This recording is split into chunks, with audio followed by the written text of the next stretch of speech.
Recyclico, making lithium-ion last forever.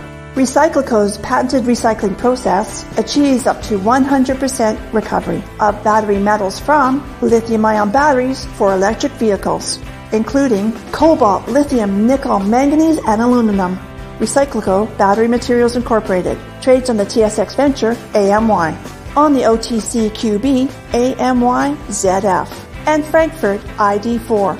For more information, visit recyclico.com or phone us at 778-574-4444. Recyclico, making lithium-ion last forever.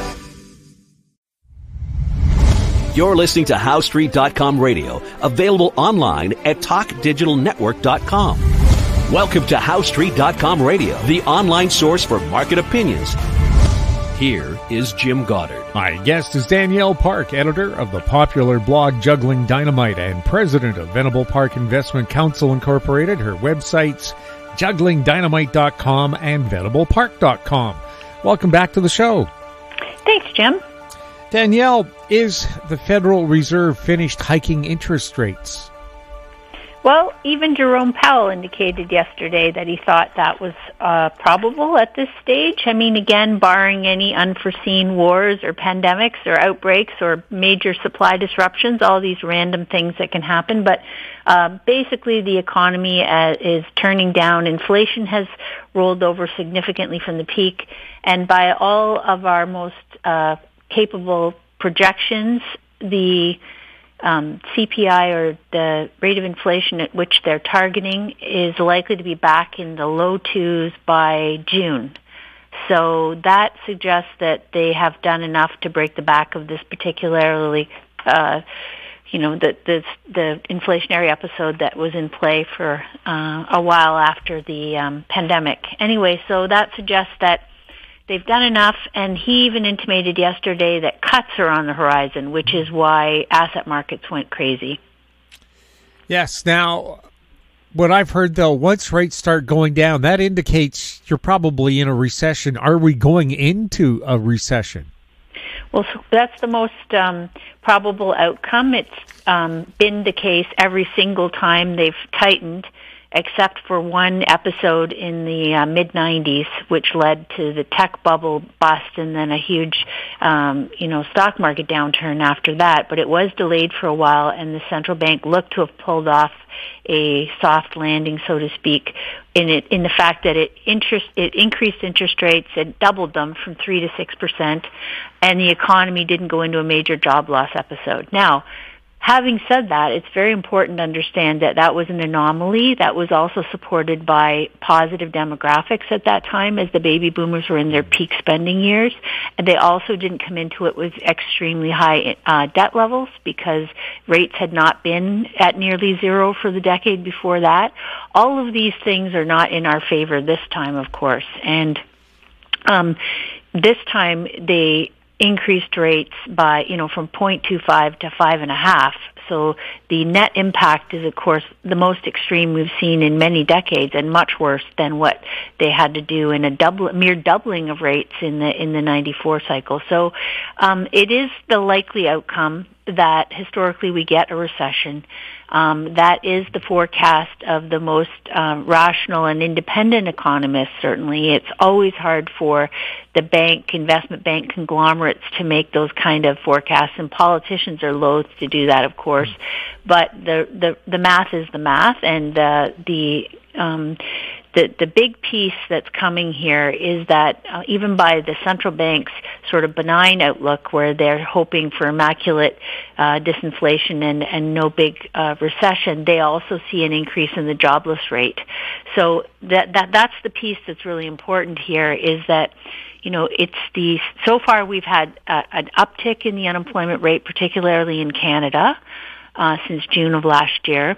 But when you get to the rate cutting part of the cycle, which by current futures is discounting that to begin in March of 2024, with up to 6 cuts expected in 2024. Now, the U.S. central bank only said they thought you could get about 0.75 or 325 basis point cuts in 24, but the bond market has moved very rapidly to discount almost twice that. So it's looking more and more like the data is going to be disappointing, that unemployment is going to be rising. That is the base case. And that the piece that people often miss is that when they're cutting rates, they're not doing that because things are looking good, right? They're doing that because things are looking worse. So in other words, this news flash yesterday that they weren't going to hike further, that they were going to sit pat at a 22-year high in interest rates, as I like to say, that's where the good news ends, because they also said they see cause for cuts coming in 24, which is, lingo for we see the economy deteriorating to such a point that we're going to have to start trying to help it again by easing financial conditions. And what that also means is historically the unemployment rate continues to increase once they start the cutting. In fact, it tends to spike within 3 months of the first rate cut. So it's not like it's a quick fix or an elixir to all that ails the economy just because they start cutting interest rates. They do that in response to negative data, and the unemployment rate goes on to increase in the period after that. In fact, continues to do so even after the economy has bottomed, which is something that most people don't appreciate. This is a multi-month process. The economy typically goes into a recession within 24 months of the first rate hike. In this case, that would be sometime around March 24 if we're within that 24-month period. And it tends to bottom about 9 to 12 months later, and unemployment tends to increase even past that economic bottom because companies come into this unprepared for the downturn for the most part, and they start trying to cut costs in response to the downturn in demand. And of course, as soon as the layoffs really pick up, demand takes a bigger hit because we've got consumption-dependent economies. So as more people lose their jobs, you see this downturn in revenue. Nominal GDP is very tied to corporate revenues. So as their sales go down, the pressure to decrease their overhead increases, and that's this negative spiral down of cutting jobs, which cuts demand further, which harms the economy more, which leads to lower profits. And then the other piece that's really important here is that the profit cycle tends to bottom even after the bottom of the interest rate cycle. So it's a long moving lags, and it's about to get feeling pretty intense as we head into 24, and ergo why they're expecting the rate cuts. Well, we've seen most of the big banks, Canadian Tire, all cut 2 to 3% of their workforce now, and we're not even officially in a recession. How bad could it get? So in a typical cycle, you would see an increase in unemployment of even 1.5% to 2%, which would, be a fairly benign outcome in the circumstances. In fact, the economic indicators are, again, with the housing-led downturn being such a very deep negative for an economy like Canada's in particular, because housing drives so much of the demand cycle, the durable goods consumption, and so much of the cyclical employment comes from demand in the housing sector. So when you get into one of these housing busts and downturns, you tend to get a larger than average loss in employment. So that would be a sort of like the type of thing we saw last in the early 90s, and before that, the early 80s. And there's been even some of the big banks, like Bank of Montreal, has come out recently with reports pointing out that the data is really lining up more like a 1980s style downturn, which was, by the way, a back-to-back recession in 81 and 82, and it was a larger than average job loss cycle. It was a big default cycle because people had come into it so levered on real estate, and it was also a very negative period for home prices where they fell over an extended period of time. So that seems to be kind of the most likely scenario. We don't know if it'll be as deep or worse, but it's definitely got the hallmarks of those types of elements to it now. Will China's real estate crisis come here, or will our real estate problem be homegrown? Well, I guess this is the point, too, that's been quite evident now for some time. We were in this sort of synchronous increase in housing prices all over the world because after the Great Recession they cut interest rates and added QE to the system, all this liquidity flooding, chasing assets. That was worldwide. That was not just in Canada or America. It was in China.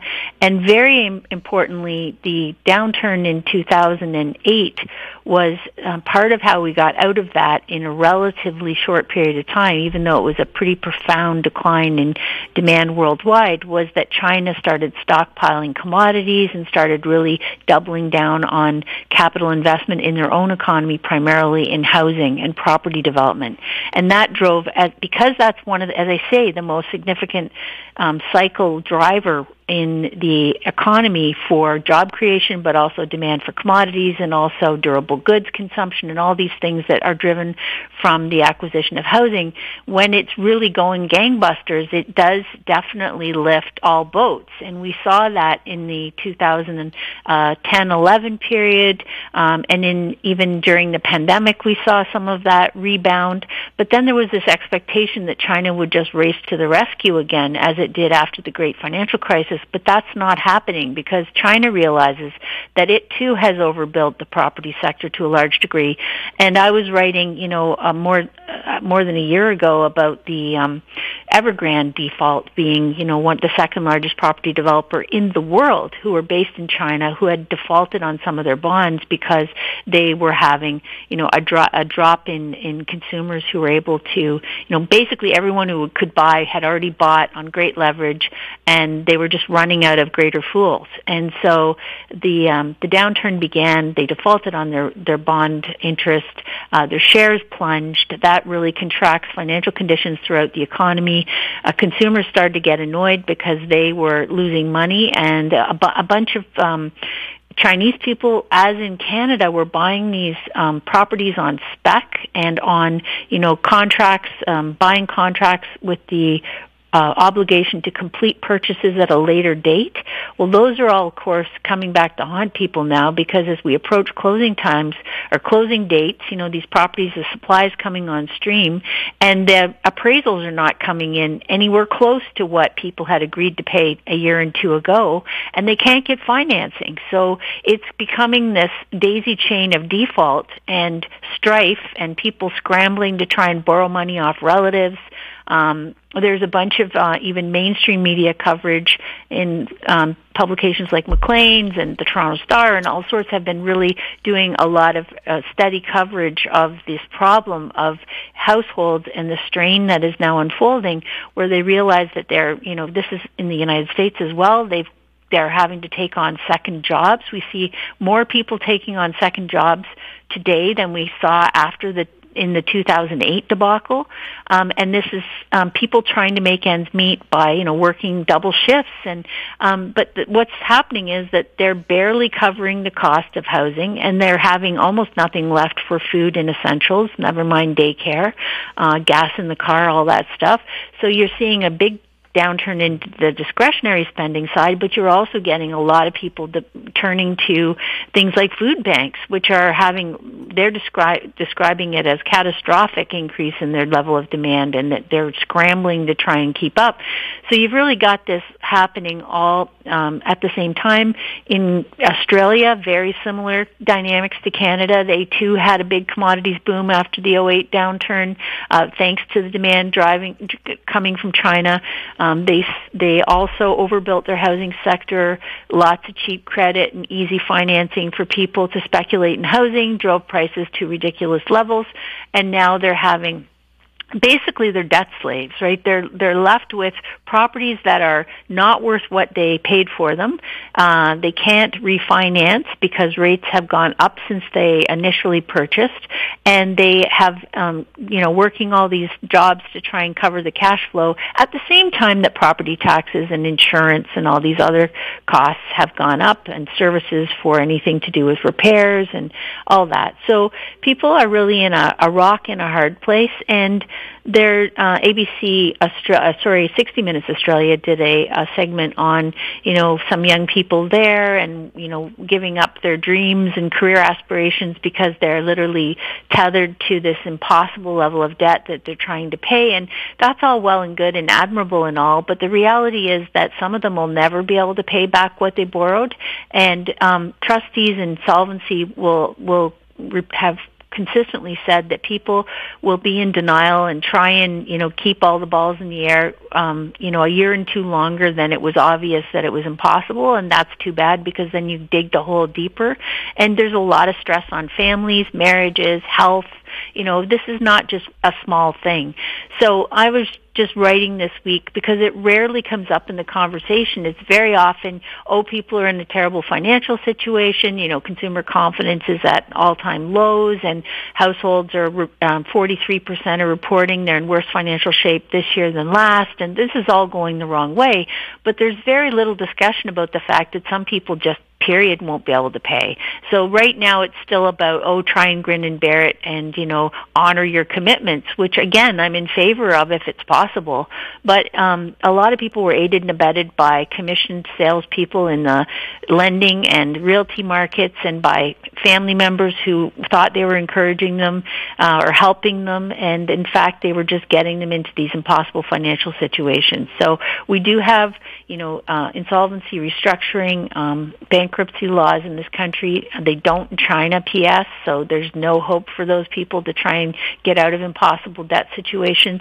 But here we do, and that is part of the cleansing process. It's part of how we get out of recessions finally and how we get prices back to reasonable levels. Housing shouldn't be more than 3 to 4 times a household income, and in the past few years we've been routinely paying double and triple that. That is a problem. It's not that interest rates are so high, it's that the prices paid were ridiculous. And so people have to really, I encourage them to not suffer in silence and, shame and all that, because there was a lot of parties involved in these bad decisions, financially suicidal decisions that were made and inflicted.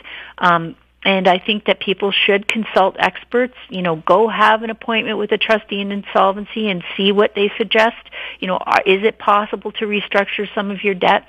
Or is bankruptcy the only reasonable course? These are hard discussions, I appreciate, but they are part and parcel of the resetting process and something that needs to be done in order for us to move forward. People are very ashamed to admit that they're having problems with their money. Is it time to put that shame aside and say, hey, I got help and I'm okay? Well, that's exactly it. That's why I'm saying there's a lot of people complicit in the mistakes that have been made. And the central banks, were encouraging people that they weren't going to raise rates for years, and just as they turned around and did the most, extreme hiking cycle in decades. So all that really blindsided people. I was talking about it in real time because it was quite evident that mistakes were being made, but unfortunately that doesn't help now when people are in impossible situations to say, hey, it was obvious. That doesn't help. So I'm suggesting that people seek professional help and have a review from an independent party who's an expert at restructuring calculations to try and figure it out, rather than from commissioned salespeople who are trying to, keep you in the game. We'll have more with Danielle Park right after this. Don't miss out. Stay informed. Receive the HowStreet.com weekly recap with thought-provoking podcasts, radio, and articles delivered to your inbox. Sign up for the HowStreet.com weekly recap on our homepage at HowStreet.com. Welcome back. We're speaking with Danielle Park. Danielle, the federal government suggests going back to a wartime or post-war program where they had a number of pre-approved prefab housing designs to help simplify the building of homes to accommodate all these returning vets. Will their suggestion that they do this again in about a year's time help with the housing crisis, or is it too little too late? No, I mean, I think it's fine. I think that, I also point out that most of those bungalows that were built were like 1,000 square feet, much more modest than today's average, 2,500 square foot home. But that was a function of interest rates as well. Interest rates were higher, and people could have, were more inclined to buy things, like I said, that were a maximum of 3 times their household income, because that was the long-standing standard of what was considered reasonable and affordable and allowed enough cash for everything else. So I do think that I applaud the notion, and it is to try and, expedite municipal laws and anything that might be holding things back unduly. But here's what I think is happening right now in terms of the supply of housing. There's been this whole party line from participants and politicians, and even the Bank of Canada tried to roll this one out again last week, saying that really, it's about a housing or dearth of supply in Canada, that prices have got so ridiculous. But TD did a study. Other banks are even starting to publish reports on this that just points out that it hasn't been a long-standing dearth of supply that's the problem. The problem has been low rates and speculation, people overpaying because they could get cheap credit, and that drove prices up. Yes, we have immigration. That's been a demand for rental accommodation, and we've had this Airbnb trend where a lot of people were, taking properties off the full-time rental market and putting them in pools for secondary vacation properties. That's largely drying up, by the way. There's a lot less demand for people traveling because of the consumer being under stress the way that I've been describing. But the thing is, we've got a ton of supply in the works, both in multifamily. We've got a ton of supply coming on stream now as, jurisdictions all over clamp down on who's allowed to offer these secondary vacation type properties. In many areas, as you know, including BC, they're coming to be illegal in certain jurisdictions. You've got the federal tax code now going to be denying deductions when you're in an area where these secondary rentals or short-term rentals have been banned. You're not going to be able to deduct expenses on your taxes if you're trying to do that for such a property where it's not been permitted. So all of that is going to push more properties into the full-time rental market, which is great. We need that because prices have been ridiculous on rents as well, and landlords have been making ridiculous demands and lump sums for a year and all this craziness that went on. So it's been very much stacked against regular tenants getting a decent place to live for a reasonable rent. And also, as more people start listing, even if they just had, cottages or chalets or too big a house, we're starting to see a pickup in supply at the same time where you've got a downturn in the amount of people who are able or willing to buy. So I think that we're going to continue to see an increase in supply. I know a lot of people are saying, well, they're going to hold off now and wait till the spring. Well, yes, interest rates may indeed be starting to fall. Mortgage rates are actually, we've seen a massive rally in the Treasury bond market since October, and this week our government bond holdings went up a ton, and that's all part and parcel of this revelation that, a relief rally, that they've come to the end of the hiking cycle and that people are looking forward to cuts beginning. But as I said, that is not a quick fix. So yes, mortgage rates have come off about 1% in terms of fixed terms, but that doesn't mean they're going to be back to less than 2% anytime soon. This is going to be a long process of, sequential cuts at different meetings, and how long it takes if central banks even contemplate going below 2% on the target rate in the future. That remains to be seen. There's many people hope that they've learned from this crazy episode and won't be doing that again. So the idea that rates are going to soon be back at the all-time lows during the pandemic is just unreasonable.